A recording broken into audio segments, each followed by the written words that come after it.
Hello friend, আমি সুস্মিতা।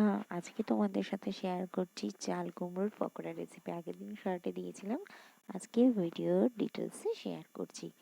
তো দেখো, এখানে নিয়ে নিয়েছি চাল কুমড়োর পকোড়া বানানোর জন্য বেসন, তারপরে দিয়ে দিচ্ছি লবণ, হলুদ, আর এখানে ক্রাঞ্চির জন্য দিয়ে দিয়েছিলাম সুজি আর কালো জিরে।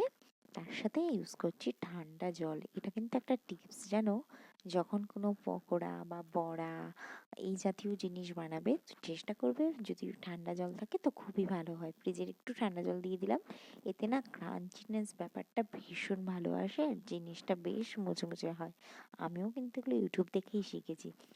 তারপরে দেখো, কুচনো চাল কুমড়োটা দিয়ে দেবো, দিয়ে খুব ভালো করে আর কি এর সাথে মিশিয়ে নেবো। আর মনে রাখবে, চাল কুমড়ো যখন তোমরা ব্যাটারটা তৈরি করবে তখন ওটা যেন খুব পাতলা না হয়ে যায়, আবার খুব ঘনও না থাকে।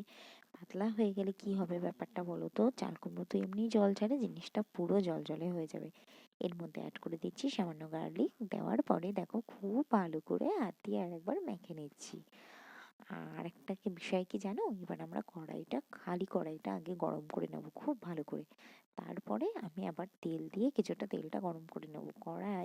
তেল দেওয়ার আগে খানিকটা গরম করে নিলে কিন্তু দুটো সুবিধা আছে। একটা হলো তেলটা গরম হতে খুব তাড়াতাড়ি হয়ে যায়, আর দ্বিতীয়ত অল্প তেলে কিন্তু খুব সুন্দর রান্না হয়ে যায়।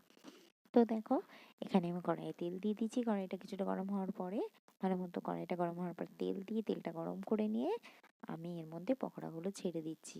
ও, এখানে ব্যাটারটার মধ্যে আমি আবার একটু বেসন মেশালাম, কারণ ওই যে বললাম চাল কুমড়োয় জল ছাড়ে, তো ওটা কিন্তু জল ছেড়ে দিয়েছিল।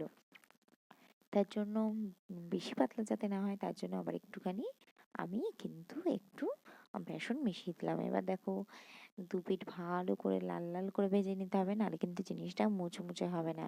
আর এটা সন্ধেবেলা স্ন্যাক বলো, ডাল বলো, সেগুলো যাই দিয়েই খাও না কেন, জিনিসটা কিন্তু খুবই ভালো খেতে। তবে হ্যাঁ, চাল কুমড়োর পকোড়া যখনই করো সেটা কিন্তু অবশ্যই গরম গরম খাবে, কারণ চাল কুমড়োয় যে জলের ভেজে ভাবটা আছে ওতে কিন্তু বড়াটাকে পুরো নেতিয়ে দেবে। তো বেশিক্ষণ ক্রাঞ্চি থাকবে না, তাই এটা সঙ্গে সঙ্গে ভেজে কিন্তু তোমাকে সঙ্গে সঙ্গেই খেতে হবে। এখানে আমি আরও বড়া ভেজেছিলাম, সেগুলো আর শ্যুট করা হয়নি। ওই 10টা মতো ভেজে তোমাদের সাথে শেয়ার করলাম রেসিপিটা। ওদিকে দেখো ভাতও আমার হয়ে গেছে। আর একটা কথা জানো তো, এই শীতকালে চপ বলো বড়া বলো এর কিন্তু জুড়ি মেলা ভার। বিভিন্ন চপ বলো, যে কোনো চপ ভাজা সবগুলোই কিন্তু শীতকালে ভীষণ ভালো লাগে। আর চাল কুমড়োর রোজ একরকম রেসিপি না খেয়ে আজকে করেছিলাম বড়া, যেটা কিন্তু খেতে খুব ভালো হয়েছিল। তো আমি বলবো তোমরাও একবার বাড়িতে ট্রাই করে দেখো খেতে কেমন লাগলো। ভালো লাগলে রেসিপিটা লাইক কমেন্ট শেয়ার করে সাবস্ক্রাইব করে ফলো করে দিও।